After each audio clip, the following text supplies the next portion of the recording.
മനസ്സ് കവർന്ന ഒരു സ്ഥലം. ആഫ്രിക്കൻ പായലുകളുടെ കൂട്ടം ഭിത്തിയോട് ചേർന്ന് കിടക്കുന്നു. നിങ്ങൾക്കും വരാം, നല്ലൊരു കാഴ്ചയിലേക്ക് ഞാൻ കൊണ്ടുപോകാം. ചുറ്റും വെള്ളത്താൽ മൂടി പൊതിഞ്ഞു കിടക്കുന്ന ഗ്രാമം. ഇതൊരു ചെറിയ വള്ളമാണ്. ഈ വള്ളത്തിലാണ് മീൻ പിടിക്കാൻ തുഴക്കാർ ഈ ചെറിയ തണ്ടുകളിൽ നിന്നും അപ്പുറത്തേക്ക് നദിയിലേക്ക് ഇറങ്ങി യാത്ര ചെയ്യുക.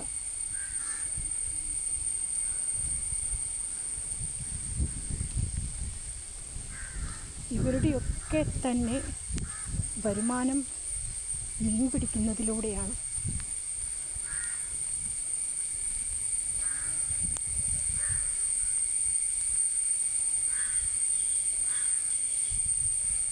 കേരളം ഇത്ര മനോഹരമായ സ്ഥലം, ദൈവത്തിൻ്റെ സ്വന്തം നാട് എന്നറിയപ്പെടുന്ന നമ്മുടെ മനോഹരമായ സ്ഥലം ഭൂമിയിൽ വേറെ എവിടെയെങ്കിലും കണ്ടിട്ടുണ്ടോ?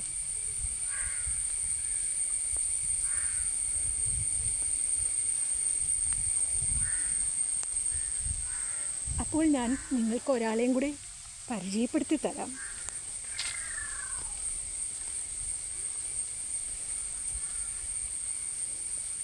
മീൻ പിടിക്കുകയാണോ?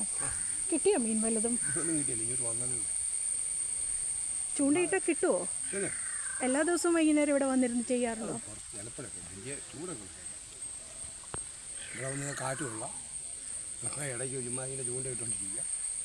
സമയം പോവും അല്ലേ? എല്ലാം കിട്ടുകയാണെങ്കിൽ വറക്കാം. നേരം പോക്ക്. ഈ ആഫ്രിക്കൻ പായൽ ഇങ്ങനെ കിടക്കുമ്പം വള്ളം തുഴയാൻ ബുദ്ധിമുട്ടുണ്ടോ? വള്ളം പോവില്ല. ഇവ ഈ മഴ പെയ്യുന്ന സമയത്താണ് അടിഞ്ഞു കൂടുന്നത് അല്ലേ? കിടന്നാൽ മതി, അത് നിൽക്കും വലുതാണ്. അപ്പുറേ കണ്ടത്തിലോട്ട് നോക്കി, അവിടെ എല്ലാം നിറച്ച് കിടക്കും.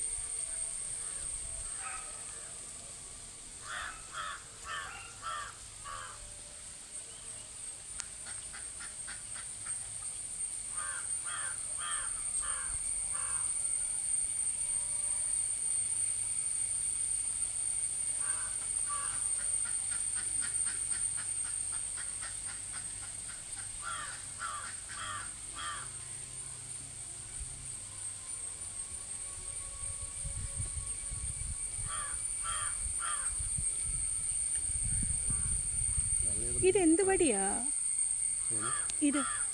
മുളയാണോ? ആ, ഇത് പനങ്കൈ. പനങ്കൈ. നല്ല ബലമുണ്ടല്ലേ? ബലമുണ്ട്, കനക്കുറവാണ്.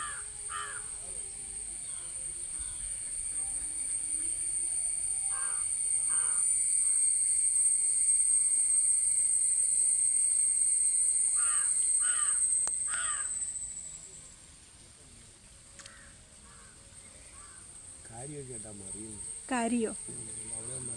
ആ, കൊത്തിയാലേ കിട്ടുള്ളൂ. മഴപ്പഴിക്കെങ്ങാനും വന്ന്. അപ്പൊ കുറേ നേരം ഇരിക്കേണ്ടി വരുമോ? തീറ്റയിട്ട് കൊടുത്താലോ? എല്ലാം ഉണ്ട്, ഈ ചൂണ്ട തീറ്റയുണ്ട്. അവർക്ക് മീൻ തോന്നണ്ടേ വന്ന് കൊത്താൻ. മീനുണ്ട്, ഇതാ അവിടെ വെള്ളത്തിൽ പൊങ്ങി. കാരിയാണ് കൂടുതലും അല്ലേ? കാരിയും കല്ലടമുട്ടി.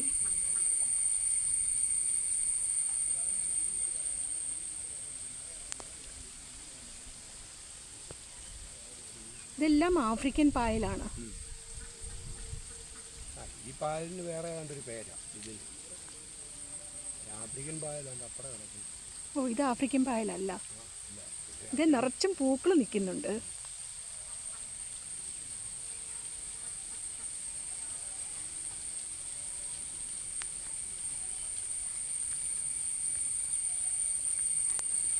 നിങ്ങൾക്ക് ഈ കാഴ്ച ഇഷ്ടമായെങ്കിൽ ലൈക്ക്, സബ്സ്ക്രൈബ്.